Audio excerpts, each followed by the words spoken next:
Hey, how's it going, everybody? It's Deonte Burden, aka Mr. Short Dollar himself. Hey, listen, want to do quick live feed with you guys today. Glad you guys tuned in.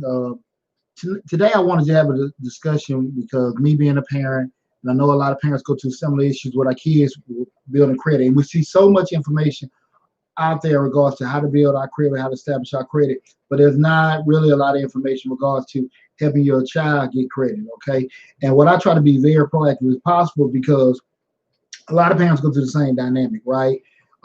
Just take yourself out of the equation because you're trying to repair or build your credit or get certain things established. There comes to a point where, listen, your child needs something. Now you have your child come to you saying, Mom, Dad, I'm trying to build my credit. Or just say if they are okay, they may say, Mom, Dad, I want to, I need a cosigner. And you're like, I really don't want to put my name on anything. I love you, baby, but I really don't want to put myself in a situation where I have to risk what I built with it, and a lot of times that's one of the biggest challenges for a lot of parents in regards to, you know, having the child get footing because the child done what you told them to do.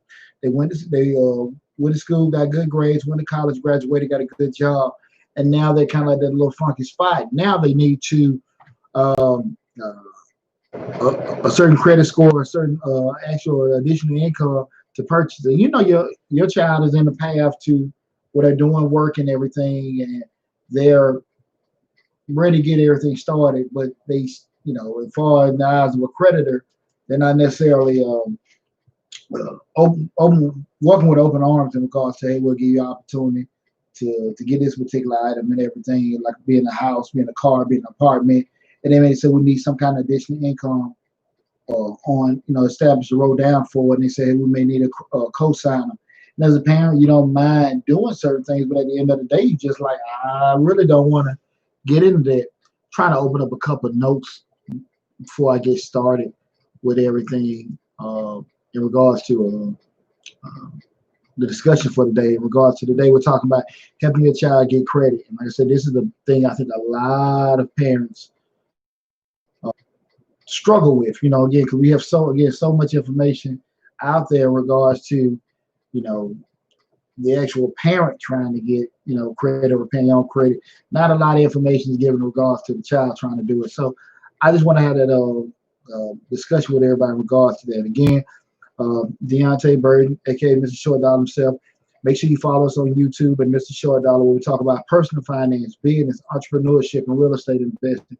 Feel free to leave. I got a live feed going, so feel free to leave any comments in the chats. If you got a question or anything like that, we got that going and everything. But um, again, I just wanted to kind of give you guys, as far as parents, future parents, prospective parents, things that you can help. 'Cause it can be actually be a niece and nephew, or somebody that you mentor in regards to how helping them get everything established. And what I do is, what I look at, and this is the same blueprint that I've tried to follow with all of my sons. I have four boys, and I understand how things are, and I'm me being a kind of by profession and being established so many years in the financial service industry. I understand how important it is to make sure that you're protecting your credit and protecting your financial information, but also you're juggling the other side of it. You're trying to develop your child, help your child get to a certain point. So, what I suggest to parents, whoever you are a guardian for a younger person, we're talking about creating and helping them establish credit. Is the first thing is um, making sure that you're in a situation where you can get some kind of card or account that you use that's yours that you seldom do use, right? And what I mean by that is, like, just say if you got a credit card again, that you may have a available balance of 1,000, 10,000, 20, 30,000. And again, if we're in a situation where as a parent or a guardian, and our credit is the best one, we do know just from a logical standpoint, we want to take care of ourselves first. But just that we've at that point, our credit is fine. We got everything going in a good direction. Now we're looking, next level to make sure our children are fine. With number one, still having the discussion and teaching our children what credit is, how it's used, and everything, how to monitor everything. We're having them get everything started. So the first thing I would just say, you have that card or credit line available that you seldom do use, right? This is one that's available. You want to have one with a decent available amount of credit, and it's there. Every blue moon you may use, just have some kind of activity on it, but it's there. It's available credit there. What I suggest to you is you add your child as an authorized user of that account. Now, being an authorized user of that account, you can restrict the different kind of authorizations they have. Being if they have a card, they can make any purchases. They can make any purchase over a certain dollar amount. You get the card, have an authorized user, and you keep the card itself. But we want to have a card that has an available balance that we seldom do use, right? So that's the thing. Put them as an authorized user. It's kind of same similar concept we start talking about with trade lines and stuff. But you're not buying and selling anything like that. We're talking about doing this for your child, okay? While you're doing that, keep in mind we're also monitoring to make sure that we're not doing anything, with any kind of negligence that actually hurt our child. But again, what we're doing, we're setting this everything in place for our children for that, okay? So we got them listed as authorized use on the account. Remember, you can adjust the restrictions and everything that the child can do with that card, but they're set on there with that. You can also, once you've done that, give it maybe a month or two on there, because it does happen. The kid may not be listed as it may not come on a credit report. Run a credit report with them just to make sure that they are listed as an authorized user, that that line of credit or credit card is popping up on their credit report. Okay, so make sure you do that. That's very important, because I've known several times where that's happened, where parents have listed their child, follow my advice, list their child as an authorized user, and the information never did hit the child's credit report. Okay, so you do want to make that. Give it like a month and a half. I would say 2 months for safe measure. Reach out to the credit card company and say, hey, listen, we put this person as authorized user, see what's going on with that. Or you had the child do it. If the credit card company does not want to have discussions with you, have your child, give them a call. You can sit beside them and coach them through the conversation. But you definitely want to make sure you, a couple months after it, to verify that they are listed and it is hitting their credit report as an authorized user. That line is showing there. Okay. From that point, kind of just do some kind of seldom activity, show some purchase, show some kind of activity. We're looking at trying to start doing this. I probably should have prefaced this. Let's start doing this around by 17, 18 years old, where we're starting to doing there. A child isn't anything, doing anything with the credit. We have them listen to this, because the earlier as possible, we have them building some kind of credit history development. So I would say do that, from 18 up to 20. That list is authorized, used on the card. You seldom make it into transactions. If anything, you try to, follow the Mr. Short Dollar blueprint, where you call them once a quarter, at least to kind of get your available credit increase, regardless of using the card or not. To get it increased, again, that's benefiting you with the available amount of credit you have, but also it's also benefiting them, because it's increasing the amount of credit they have available to them also. Sticking with that. So now we're going to fast forward when they went 2 years, now they're 20, 21 years old. This is where I suggest that as a parent, you ask your child, you tell your child to go get a secured loan.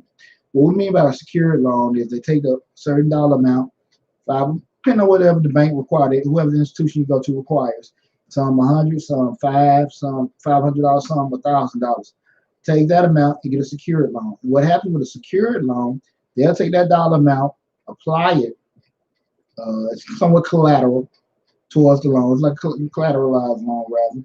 And they'll say, look, we got $1,000 that we put in the bank account, and they will give you another loan on top of that. So now you have, quote unquote, $2,000, at your disposal that they'll give you and everything. Or they may give you just 100, the 1,000. But regardless, you have that going. And what the benefit of doing the secure loan is that, and I'm not saying a secure credit card, that you already had them listed as authorized user, right? We want to try to get a secure loan. The reason why we want to do this, we want to have some kind of installment debt.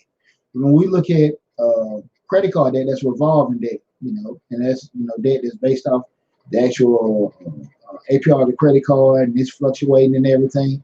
We want an installment loan where it's a fixed amount that is loaned out over a certain period of time. Okay, and the reason why we do that, because on the credit report, installment loans are weighted higher than revolving debt.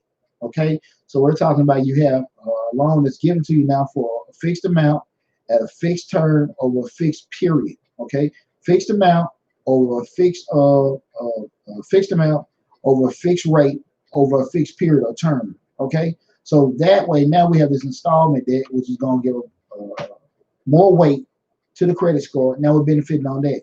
So as they say, if you have them on $1,000 secured loan for 24 months, which is 2 years, now they have that going on there. As a parent, You can sit here and get the loan. The money's deposited in there. You may put a little bit towards it, but you have the account getting drafted. We're not looking to take the money, making any purchases. We're not looking to take the money and build anything from it. We're solely trying to put our kids in a position where we've established great credit for them, and also the parent what? Alleviating the whole notion that by the time they turn 24, 25 years old, they graduate from college, they've been working for a year or two, we got a cosign for anything. We don't, there's going to be a no cosign zone for any parent, okay? We can help doing that, okay? So, again, they got the secured loan.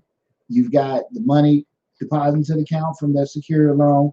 The account is getting drafted. Nobody's touching the thing. You may have to put a little bit of money deposited into that account to kind of hedge off the difference in the term of the rate that the loan is in relation to how much the payments, but it should be some nominal and everything like that. But even if it's a little bit more, you have to put in maybe $50 to $100 to do that. It's well worth it in the grand scheme of things, what you're doing in regards to building that credit and everything. So I would suggest like you just do that, have that drafted by now. Like I said, now they have that installment debt situated. A great practice to do is have your child have meetings with the actual lender, the main lender at the bank. That can be whoever is the person giving out small business loan, individual person loans. Just have them set appointments with them. Have them set appointments with them to talk to them. Hey, I'm Deonte Burden Jr. Sit down and this is where I'm at now. I just started working. Just graduated college a couple years ago. I may be looking at buying a car in the next year. I may be looking to get an apartment, maybe looking to get a house in the next 5 years. Have them share that information. And now the banker is sitting there telling them, okay, great, you already have a relationship with us. We already, you've already had, been authorized to use that credit card history. You already have installment loan history. Now you're sitting there telling them what you are. These are the goals. They're seeing you pulling the income proper from your job, or even if you have not started working and everything, you're still sharing the goals. Because here's the deal. This is what I always stress to everybody. We don't want to waste time assuming what the banker wants to see to give us a particular loan. We want to have conversations, to be proactive to find out what the particular banker wants to know, because we can spend so much time want to pay this off and want to move this, want to show this and do that, and the banker could care less about it for them to give you an automobile loan or to give you a home loan. They maybe care less about it. We want to spend time focusing and having those conversations with them to find out, listen, this is what I'm trying to do in the next year or two. And here's the deal. If your banker does not want to have that conversation with your child and want to set an appointment, that's the sign for you to know, hey, listen, I need to go to a whole different bank. Okay, so those are the kind of things you got to kind of be looking for, groom your child. Just be proactive.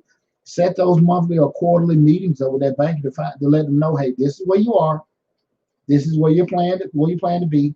What do you need me doing? What do you need me to be doing in the meantime to get to the point where I can acquire these certain things? Okay, so you can give me that money.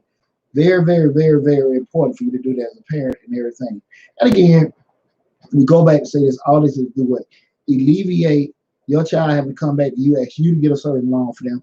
You co-sign for them. You put all this other kind of stuff up for them. We're trying to put them in a position where if they do what we, from the seeds that we've planted, things we've told them, the information they received from the banker with having those monthly or quarterly meetings, they should be in a great position to be able, we're talking about 23, 24, 25, be able to make certain acquisitions, especially depending on their work history. Kids graduate from college at 22, 2 or 3 years in the labor market and everything, that's a great opportunity. Hey, get your own house. You can get your own car. You don't need mom and dad to co-signing for you. The bank gonna do all that stuff for you.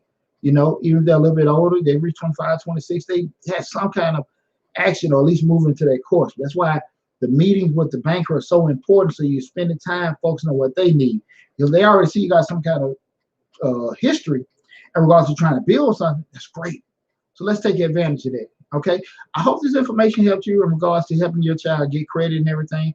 Again, I'm Deonte Burden, aka Mr. Short Dollar himself. If you haven't, I need you to do it now. Subscribe to the YouTube channel. Mr. Short Dollar, where we talk about personal finance, business, entrepreneurship, and real estate investing. A lot of great information for you guys posted on there.